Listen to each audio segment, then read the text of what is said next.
Viewers are invited to post their location and the exact local time they'd better, because what comes next is a Sunday morning that spins so far off the rails it lands somewhere between a neighborhood sitcom and a federal case file. The air is still cool sunlight stretching through the blinds, and he wakes to the sound of a doorbell that feels a little too deliberate for dawn. 3 rings in sequence, the rhythm almost military, followed by an impatient tapping on the porch. Pajamas hanging loose and eyes still foggy, he shuffles to the front door expecting car trouble, maybe even a lost Amazon driver. Instead, he finds Catherine Walsh, early 50s, visor, clipboard expression sharp enough to slice toast, standing like she's inspecting troops. Her words snap like commands. She wants Emma immediately. Some urgent HOA meeting, not optional. He tries diplomacy, telling her Emma is on a call. What Catherine doesn't know, and what makes every second heavier, is that behind the bedroom door, Emma is coordinating with multiple agencies on Operation Sunset, a federal anti-trafficking mission involving 12 missing children. The language she uses, assets confirmed, strike teams, ready children, secured, floats through the walls like pieces of a jigsaw puzzle. Catherine has already decided will form a picture of conspiracy. Historians still argue whether paranoia invents villains or villains create paranoia, but Catherine's imagination goes full Broadway.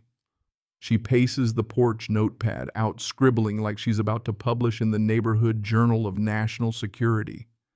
She photographs the siding whispers about hidden government work and demands Emma submit to her so-called community authority. He stands there awkward, trying to defend his wife's privacy, while Catherine escalates from polite rings to pounding fists, shouting through the mail slot, the whole routine. A 9-year-old neighbor named Ethan drifts over, clutching an iPad, thrilled by what looks like free reality TV content. He narrates live as Catherine rants about federal operations and dangerous secrecy, his commentary catching every absurd beat. Meanwhile, Emma's calm voice continues through the walls, words about safety priorities and tactical parameters. Catherine's ears twist them into coded signals of child endangerment. By the hour mark, the porch is a stage, Catherine pounding like a SWAT team of one, Ethan streaming like a miniature journalist, and he silently praying the conference call inside ends before Catherine kicks the door down. The irony is brutal. Emma is the one trying to rescue children, while Catherine is convinced she's hiding them. By 8 o'clock, Catherine's performance reaches a crescendo, 25 straight minutes of pounding, shrieking Emma's name and threatening to call real authorities. The last phrase hangs in the morning air like a storm warning. He barely has time to mutter, "Oh no," before Catherine storms off, muttering about terrorists. Inside, Emma ends her briefing with the calm tone of someone who's coordinated raids across 3 states.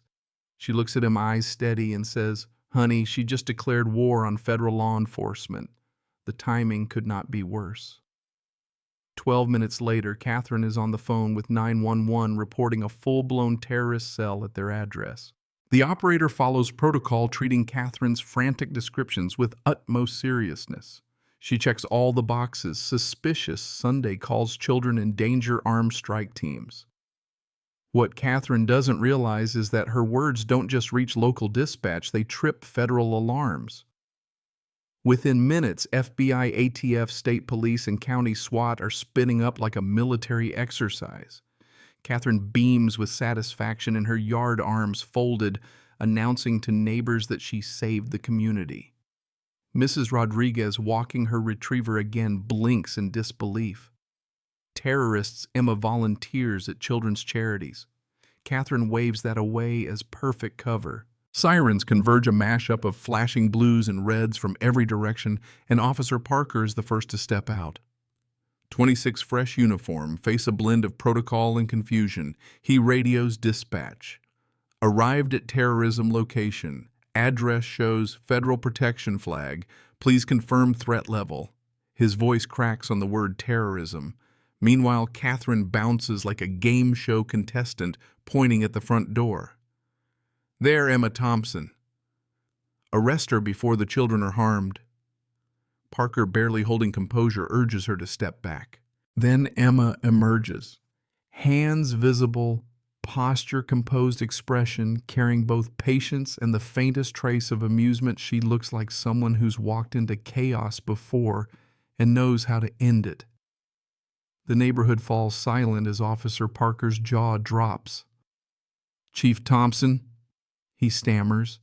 Catherine seizes on the word chief as proof of conspiracy. "Chief of what terrorist cell?" she shrieks. Emma calmly produces her badge and asks Parker to read it aloud. His voice shakes as he reads the words, "Chief of Police Emma Thompson, Federal Task Force Coordinator, Anti-Trafficking Division." The silence afterward is so thick it could stop a marching band. Catherine's face crumbles in real time. First defiance, then confusion, then dawning horror. She has called the police on the police chief. Worse, she's filed a terrorism report against a federal agent leading an active child rescue operation. Sergeant Thompson arrives, salutes Emma sharply, and neighbors gasp. Emma, still steady, explains Catherine filed false terrorism charges, illegally recorded federal communications, and obstructed a rescue mission. The crowd ripples with disbelief. Ethan, streaming from the curb, whispers to his audience, "Guys, she called the FBI on the FBI. This is insane. His stream is about to go viral." Catherine, still trying to argue, freezes as Emma recites the charges: false reporting, harassment of a federal officer, interference with an anti-trafficking briefing. 8 years here, 20 years there. The math adds up fast. Catherine staggers like she's been hit. Historians still argue whether humiliation or handcuffs change people faster. In Catherine's case, it's the realization that her name might be stamped into federal records under terrorism statutes. And as neighbors turn on her, shaking heads and muttering disgust, Catherine's once firm authority dissolves in the glow of patrol car floodlights. By the next morning, Catherine's suburban crusade is mutated into a federal case file and an internet wildfire. Ethan's shaky iPad video, "Emma Calm." Catherine, unhinged, explodes across platforms, drawing captions like "Karen calls FBI on FBI" and "HOA versus federal law, place your bets." 500,000 views by nightfall, late-night comedians by the weekend. Jimmy Fallon cracks. That's like calling McDonald's to complain about the burger chef, while the chef is the manager. The crowd roars. Catherine watches from her living room, her own meltdown becoming national entertainment. Meanwhile, Emma's world shifts in the opposite direction. Operation Sunset succeeds flawlessly. 12 children rescued, 23 arrests, an international ring dismantled. A federal press release highlights operational security preserved, and Emma becomes the face of competence under pressure. Congress offers recognition, networks request interviews, and she's tapped to testify about trafficking legislation. Irony thickens when local property values jump 12% thanks to their police chief neighborhood, while Catherine's house value plummets with a reputation as the federal Karen residence. Catherine's probation terms are strict immediate resignation from HOA roles, mandatory PTSD counseling, 200 hours community service, $15,000 restitution. Dr. Clark, her assigned counselor, cuts straight through.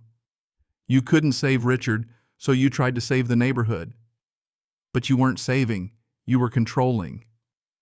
Catherine admits it out loud, trembling. "I attacked the kind of woman my husband died protecting." At the Victim Advocacy Center, she reads case files about children Emma rescued, realizing each document is proof of the life she tried to sabotage. The neighborhood is less forgiving. Grocery clerks whisper federal Karen church pews, shift away bridge club disbands when she enters the room.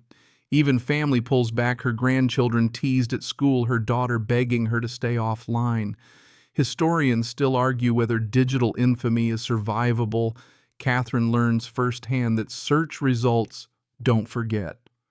Google her name, and the top hit is still Ethan's video, now immortalized in police training slides and law school casebooks. Emma, on the other hand, becomes a national symbol. She writes, "Protecting the innocent."